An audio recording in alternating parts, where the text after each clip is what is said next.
First of all, I'd just like to say a big thank you to Tom for coming on the podcast. It's gone quite well. I've quite enjoyed doing it as well.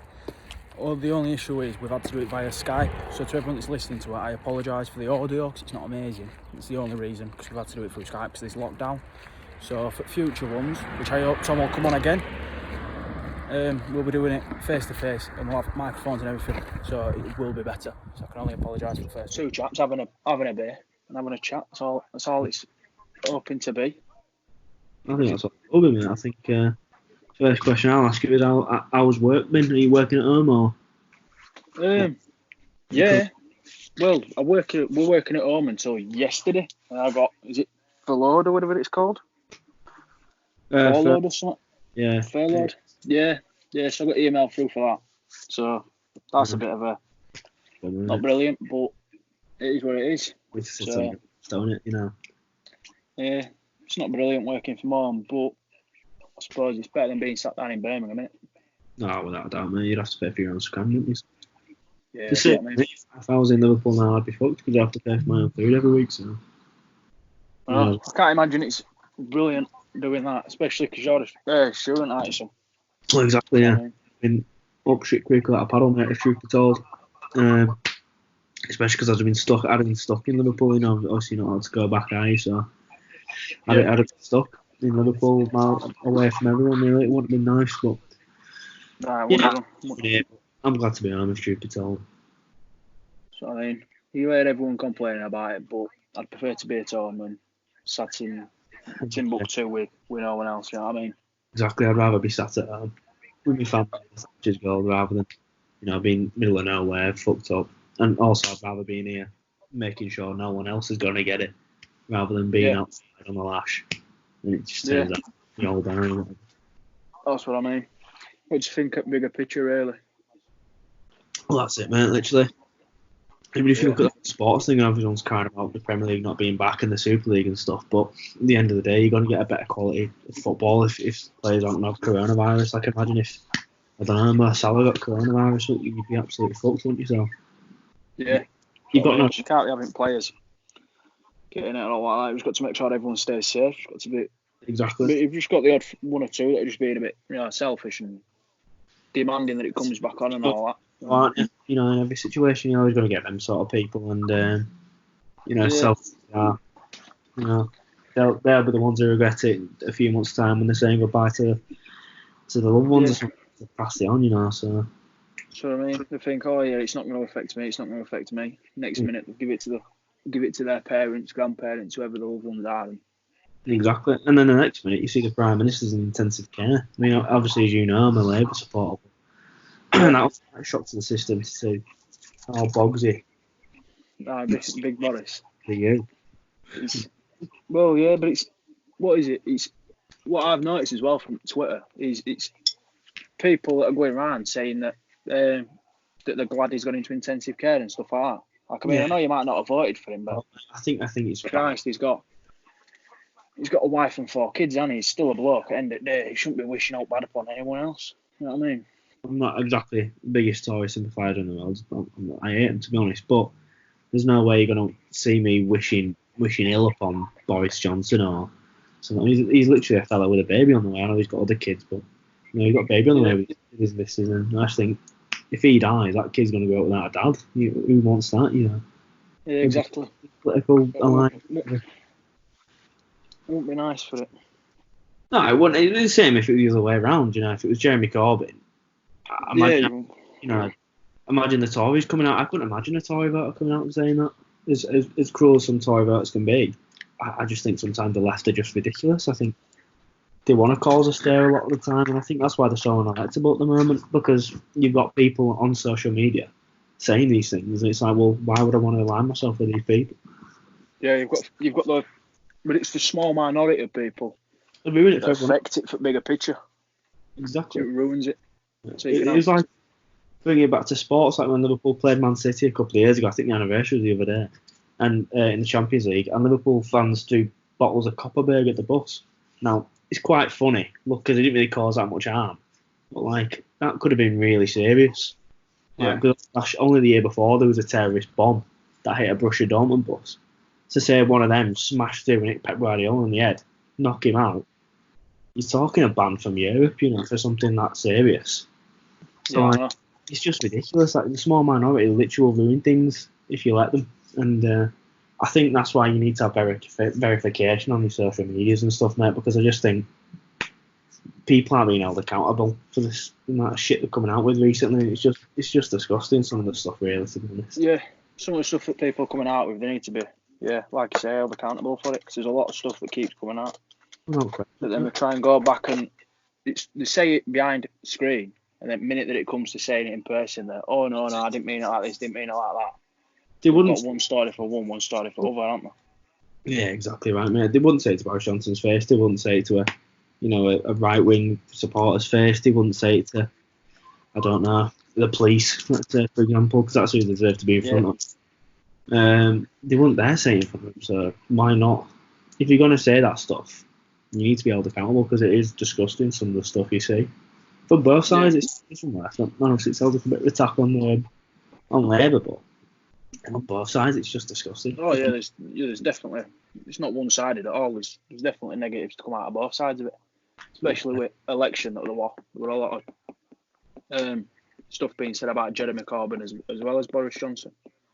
Yeah, it was the terrorist sympathiser thing, which I think a lot of people still think, and I just think, no, he wasn't really. He had friends in the IRA, but so have a lot of the Tory party members. Tory party members were selling weapons to the Middle East and stuff like that. Boris Johnson and was a foreign secretary when that was going on, so you know, every single politician's got a dirty secret. You're not really into politics without having one. Literally, look at any TV show about politics, and you'll see that trajectory. It's just how it is, unfortunately. They're all corrupt, regardless of who you are. Yeah, especially with papers and stuff like that, though, innit? What is it? There's a lot of papers that are owned by Tory followings, so there's a lot more tied towards Labour and that sort of side of policies. Yeah, I think the election was won in the media. I think because obviously the Sun's the most popular newspaper in the country, which is a right-wing paper. You're gonna see the majority of people vote for Tories just because they read that and they think that's right. And it's just staffed. I think you should have a wide range of media intake if you're going to do something like that. You know, if you're going to be the Sun for some weird reason, then you should go off and read the Daily Mirror as well, because it offers you a different side of the spectrum. I mean, they're both as bad as each other, really, but they offer you two different sides of a coin. I think you should look at both before coming to an opinion. Yeah, read both sides of the story. Yeah, exactly. I don't think enough people do that, mate. I think they'll read first line of an article, don't they, and they just jump straight into it. That's what it is. Fine on a newspaper. I've heard people do it to me before, and they'll go to me, Corbyn was mates with what was his name? Former leader of the IRA. And I was like, where do you see that? And he said, he was on the front page of the Daily Mail or the Sun or whatever. He'd be like, where's the context of that? You've just seen a picture of Jeremy Corbyn next to an IRA member. That means nothing, because there's pictures of Barack Obama next to former IRA members. You know what I mean? It doesn't mean he likes IRA. Well, what is it? There were people as well saying that, there's photos of him sat around with IRA and stuff like that. But when they were doing Good Friday Agreement and stuff, so obviously he's going to be sat around a table with him because he's discussing the treaty. The Queen was sat around. Does that mean the Queen supports the IRA as well? Because the Queen sat around with Jerry Adams and. There's some idiots is probably the best way to say it. Or just ignorant people. But that's the problem. I think that's just the problem we've got today, mate. I think people are too quick to rush to conclusions and too quick to pick a side. I think everything is like volatile now. I think you look at anything, football is volatile. I think you look at the backlash of the league potentially being scrapped. I think that's volatile between fans for some weird reason. I think this coronavirus is volatile. I think people jump to the racism towards China, and I just think, well, what's the point? Yeah. What does it achieve? It's not really pointing fingers at people. Just come together and try and find a cure for it.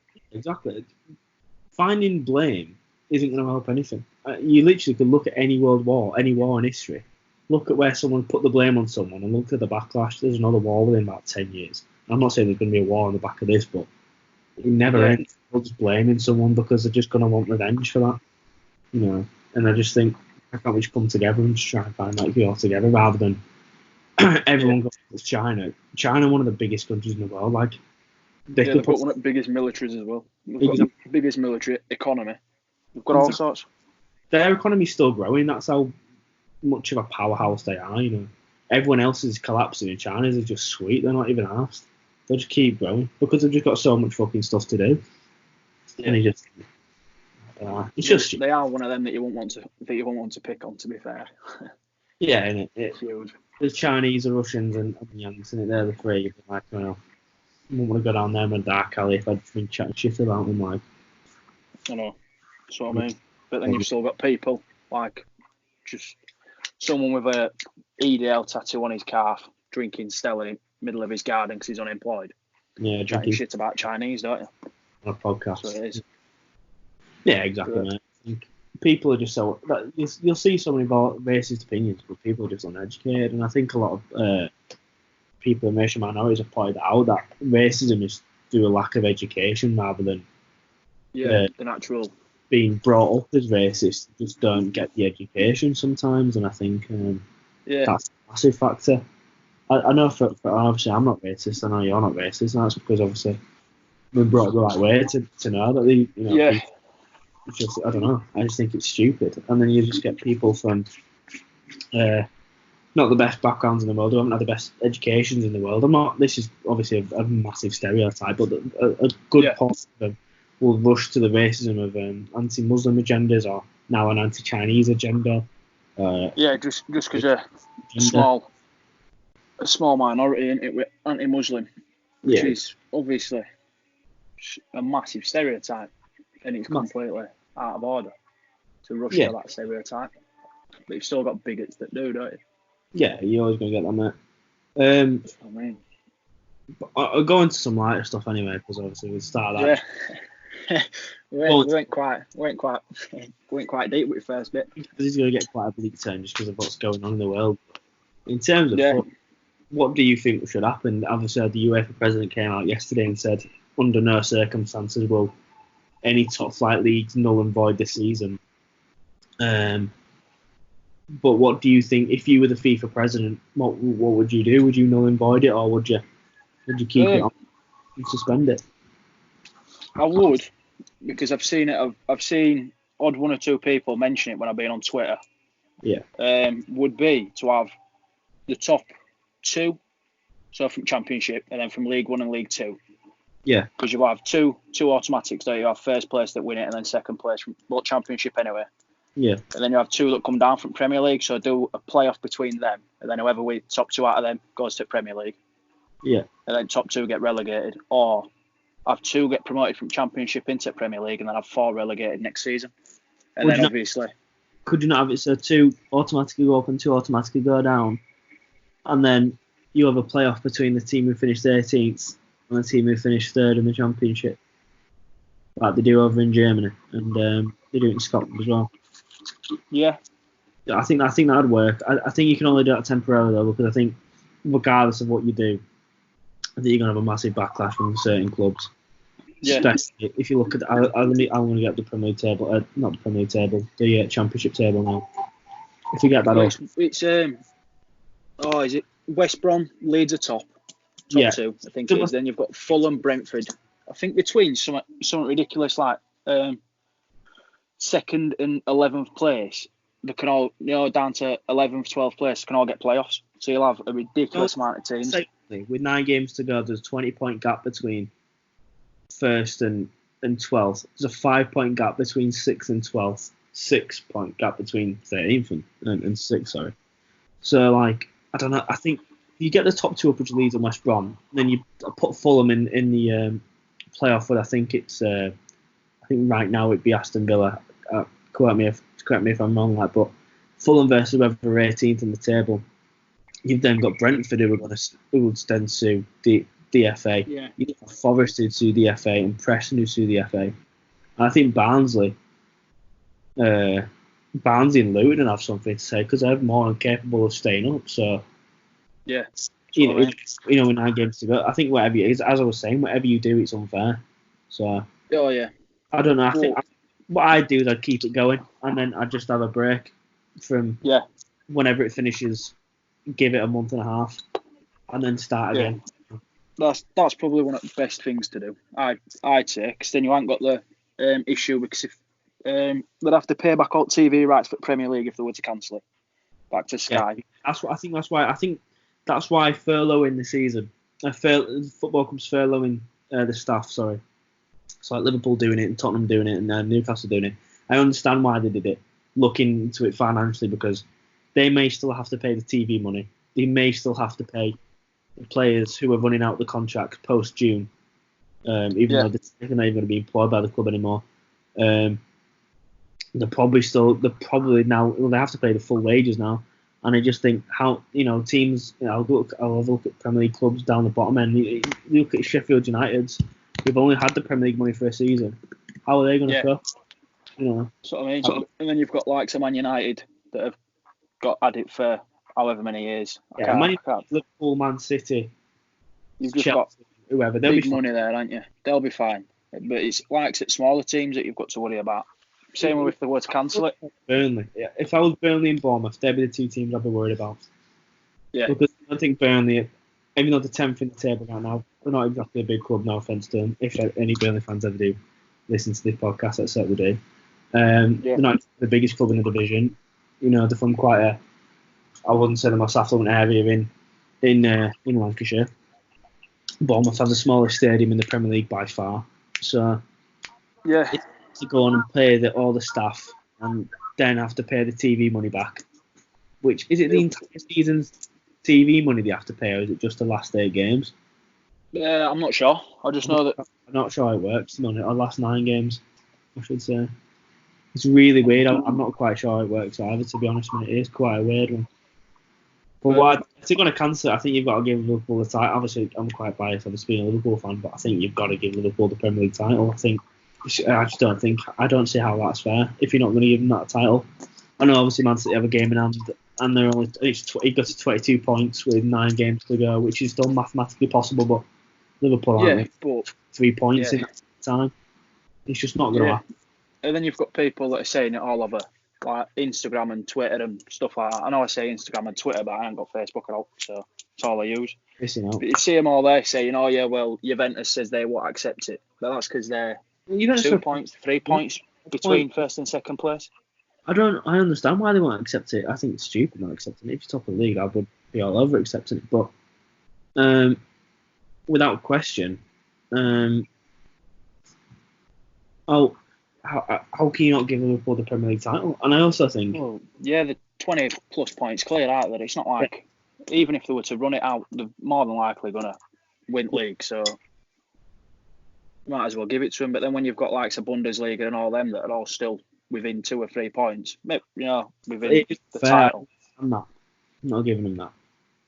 But I think you have such a massive gap. Some club down, some far division down. I think it's like the 9th tier of English football. I think it was like Jersey United or something ridiculous. They'd played 27 games and won all 27 and cancelled that season. They'd already been promoted mathematically, and they were saying now you have to play that season again from start. And I just think, well, how is that fair? It's not fair. It's not fair at all, mate. And I think it'd be the exact same thing if you say on Liverpool you can't win the title because you haven't mathematically won it yet. Well, so what? 25 points clear with 9 games. You might not have mathematically won it, but realistically, Liverpool it's not like... How many more games were it that you had to win? Were it 2 or something like that? I think we need to get 4 points in 2 games. So I think it's a win and a draw. And I think that'd just do it mathematically, because I think it got to 24 with 8 games to go. So it'd just be... Technically, Man City could still win it, but Liverpool aren't losing every game between now and the end of the season. That's for definite. So I think they should get it. Personally, I understand why Leeds fans. You're a Leeds fan yourself, aren't you? I understand why Leeds fans want that, but at the same time, I don't know what. I would just look at the table then as well. I don't think the gap is that big on. No, it was for a while, but then it's closed up. There's something like, I think there's about 6 points between us and third place. 7. 7 points between you and... Because you've won your last 5, to be fair. I didn't realise you were still doing that now.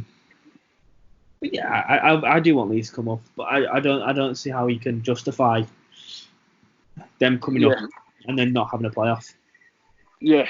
But that's what people look at the Championship and the league for. It's that playoffs.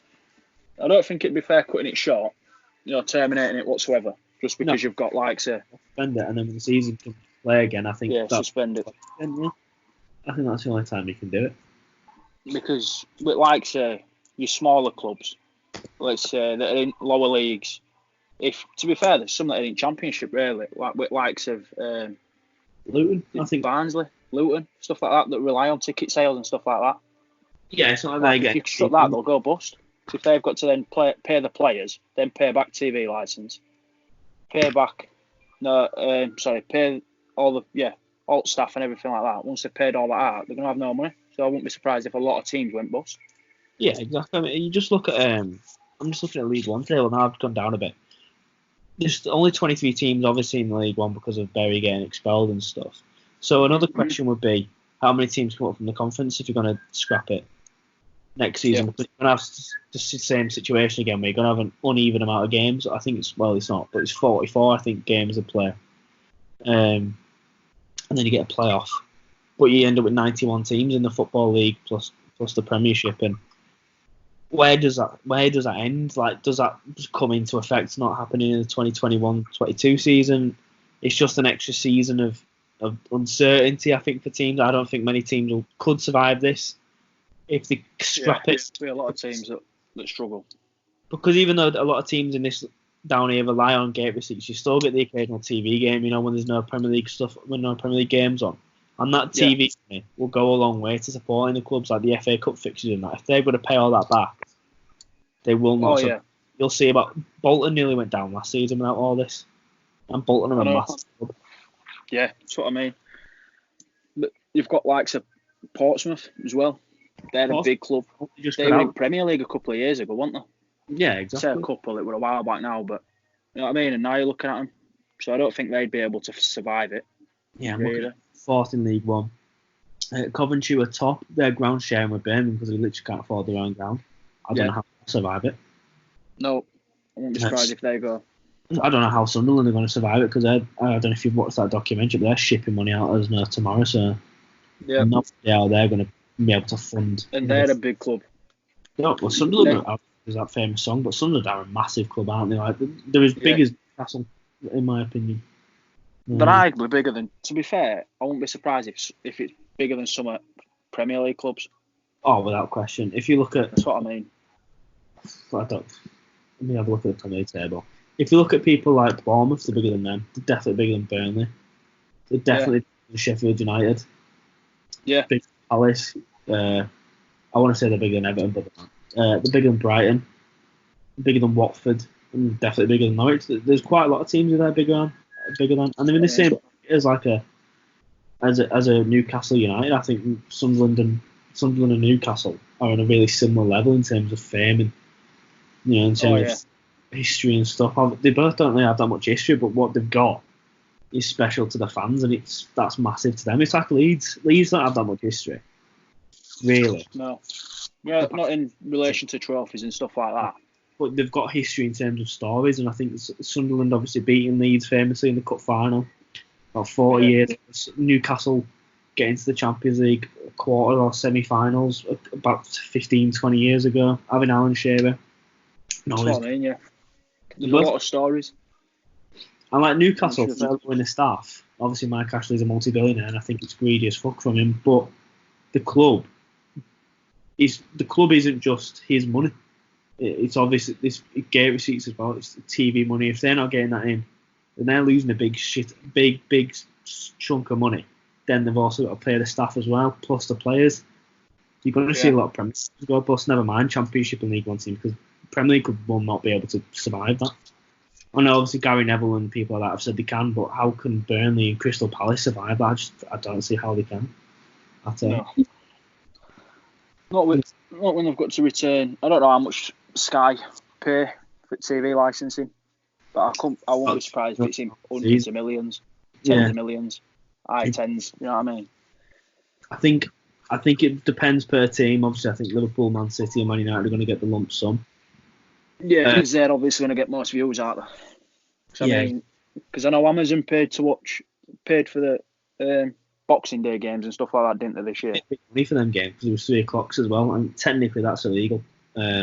So they must have paid big bucks in order to get that in, and do the 3 p.m. law in the UK. So I would assume I would say high tens, dozens of £1 million per club.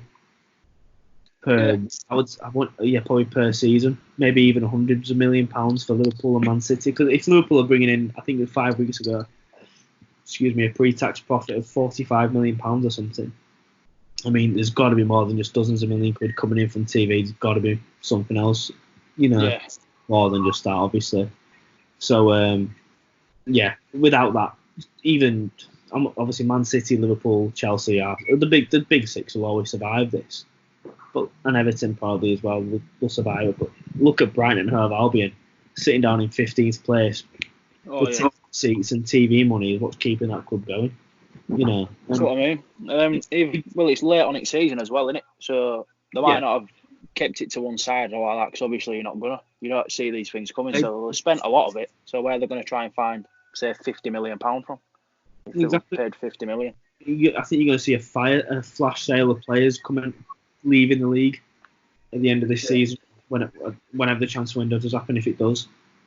And I think you'll see a lot of players from teams like West Ham and Watford and Everton maybe leave the club because the club might not be able to afford to keep them anymore, just because they need to break even for the season, because obviously you get financial fair play now. So I'm not sure if they're going to relax that. It's really. That'll be another one. What if Leeds don't come up? Leeds are fucked.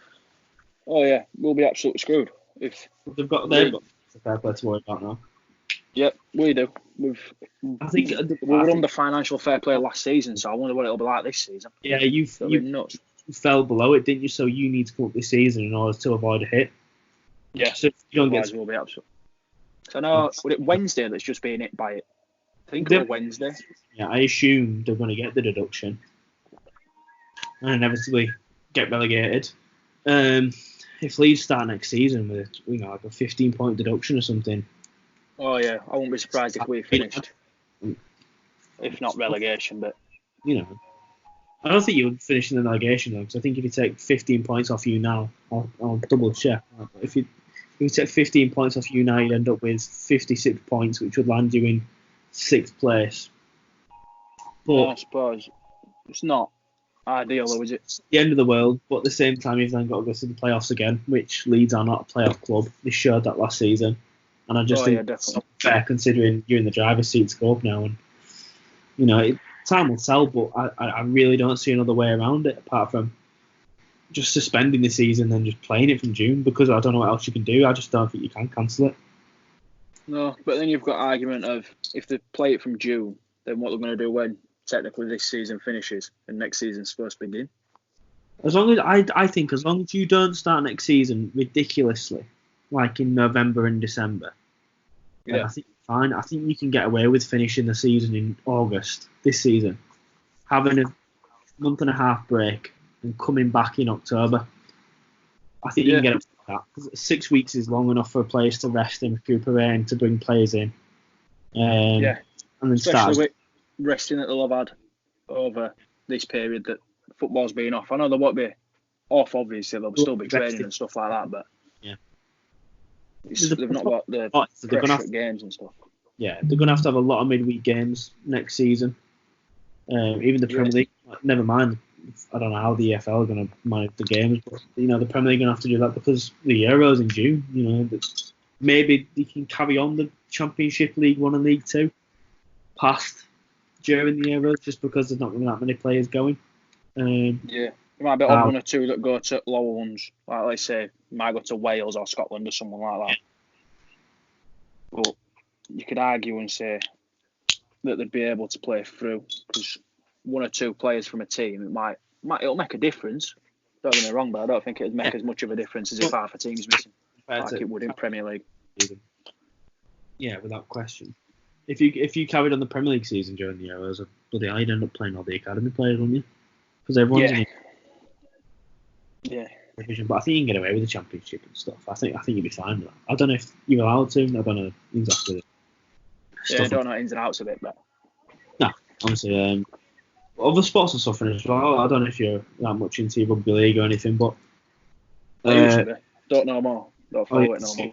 It's suspended indefinitely. I think the rugby union, that's been cancelled, has it? I don't know. I'm not really. Yeah, I think so. I know. Saracens, I think it is, being relegated, which is a massive shock. Well, then into my rugby union and all, but I only really know them in Leicester Tigers. And probably only players Owen Farrell and Manu Tuilagi. I think Owen Farrell played for Saracens at one point. I can't. Still does, yeah. Yeah, that's what I mean. Yeah, but they've been relegated just because they were playing the breach of the salary cap. It won massively. So they took a massive deduction. Haven't they breached it again this season? So they're going to have a points deduction going into next season as well. I'm not sure on that. I think they increased the salary. Have they increased the points deduction this season because they broke it again? I think they have, yeah. So I know it was something ridiculous. It was a massive. I think there was something might have been third or something like that, and now they're like rock bottom relegation. It's ridiculous, and they got it with a massive fine as well. Yeah, I think them and Leicester, the two biggest teams. I think the Harlequins, they're the only three I really. So I don't know. It's massive, isn't it? I mean, could you imagine? Yeah, it's a big loss, and they're there for. I think they're being banned, so they've got to stay in that league for 2 years. I think it is. I might be wrong, but it's definitely more than a season. Might be 2 or 3 seasons. They've got to stay down. Well, which is going to be a big hit to them financially.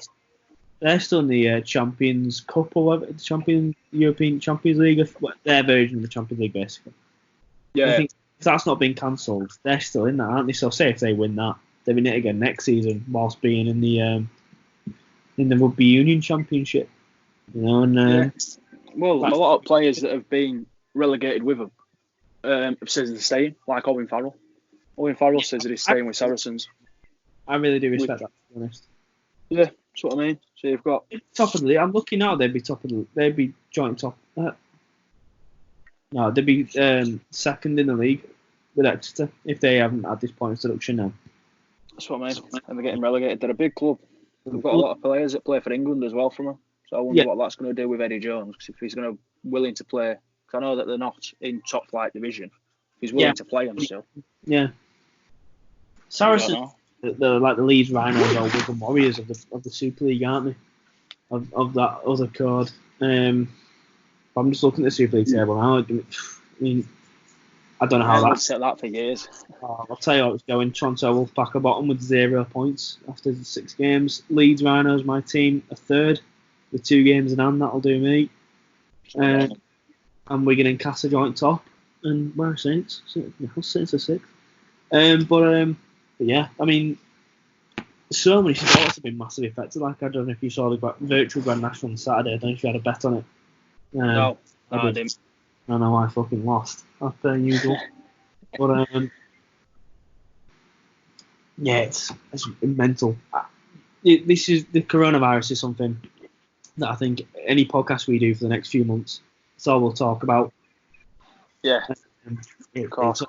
Us, literally, and I think the coronavirus is something that will just affect. I think this will always change our lives forever. I don't think we'll ever be the same again. I don't think it's going to be as easy just going to the pub when this lifts. Oh yeah, everyone will definitely respect stuff a bit more. You know, little things like being able to go to shops, being able to go to a pub, stuff like that. They'll value it more. I don't think everyone's acting like the first day back in the pub is going to be like a crush in there to try and get in. I really don't think it will be. I think a lot of people are going to be quite scared to leave the house. Even though they're desperate to go out, I think once the realisation is that they now can, it's going to be like, well, you know, what if I get it, or what if I get it whilst I'm out and then I've got the coronavirus and pass it on and then it all starts again. So I think for a long time, I think you're just going to see a lot of people not wanting to leave. Yeah, it's going to affect everyone for a long time. You just massive. need people to start realising that they need to start taking it a bit more serious. But like, so people still going out and stuff, even though his own Prime Minister's gone into intensive care with it. You need to, Yeah, exactly. sort yourself out and stop going out. Future King of England, he had it, didn't he? King Charles, Prince Charles, he had it. Yeah. I think he's got over it now, or I don't know. Yeah, he did. He didn't have it for long. Didn't he, old man?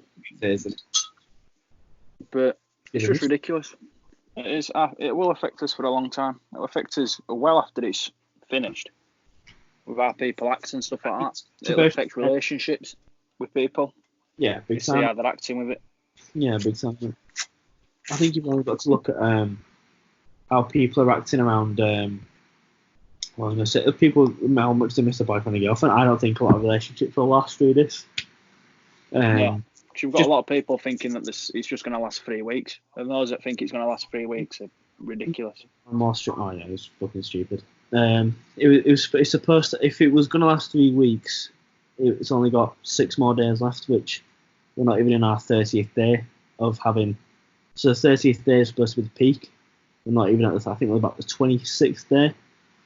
So we are about to hit the peak, luckily, which I think is good. Because once you hit the peak, it's going straight down, So that's the thing. I think within a few weeks, I think I'd do it 6 weeks maximum. I think you'll see a return to what you would perceive as normality. I don't know if you'll have, like gathering. I don't think you'll have mass gatherings being allowed for a long time, but I certainly think you'll be allowed to just go to the shops normally again. Maybe not the pub, but going to the shops, you might be able to meet your friends and play sports or something with your friends. I think that might be something.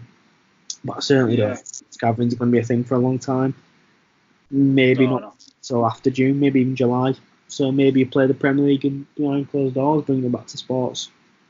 If that's a risk the Premier League want to take, especially with Liverpool. I don't want to say anything about Liverpool fans because obviously you get that bad reputation for fans and stuff. But with Liverpool only being 2 games away from the title, the home game against Crystal Palace, you would assume around that stadium there would be 100,000 people if they weren't allowed to get in there, just because they'd want to be around the stadium for that time.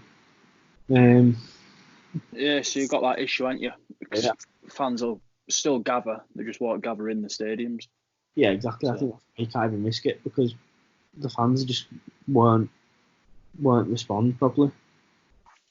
No, they'll want to be there, which you've got to respect. They want to be there to support the club. Can't fault them for it, but in a time like this, you've got to do the right thing, smart thing as well, and just realise that it's best if you stayed at home. Yeah, exactly. I think that's the best thing to do. I think that's the message. I don't know how many people are going to watch it, but I think that's a message we've got to send to anyone who listens to this podcast, just to stay at home and just don't be daft, because the sooner we get through this, the sooner we can get over it, and we'll be absolutely fine. That's what I mean. You might miss one game of football, but it's better than missing 1 or 2 games of football behind closed doors and having to miss out on 12 games and Euros next year because this has been postponed again because the league's being postponed. Back again, I think it's also better than losing a loved one or something. I think I'd much rather play football behind closed doors and no fans can show up and we can't even watch it and just find out Liverpool have won the league rather than losing. I don't know. Or even if they played it without actually telling anyone, really, because that might be a good idea. Just playing it on secret. I don't know if you get away. I think someone would find out one day. I think because football is just so open.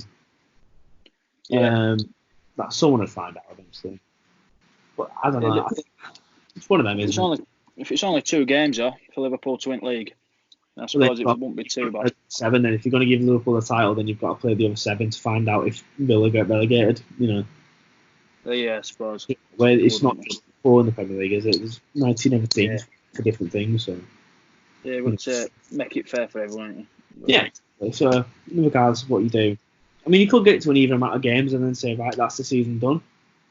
But then I think you will always have a team then sue off the back of that. But I don't know what else. I don't know what else you can do. Really, I don't know what they can do right now.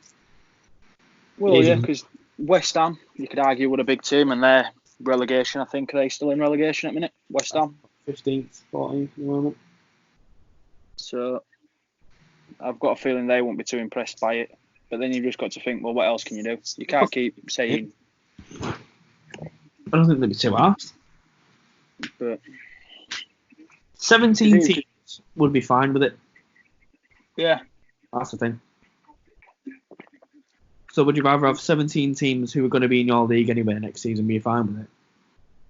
Or play the other 6 games, have then Leeds come up fatigued, West Brom come up fatigued, and let's say, for example, Notts Forest come up from 5th and they're fatigued next season. They all 3 go straight back down because they're just not as fit as the Premier League clubs.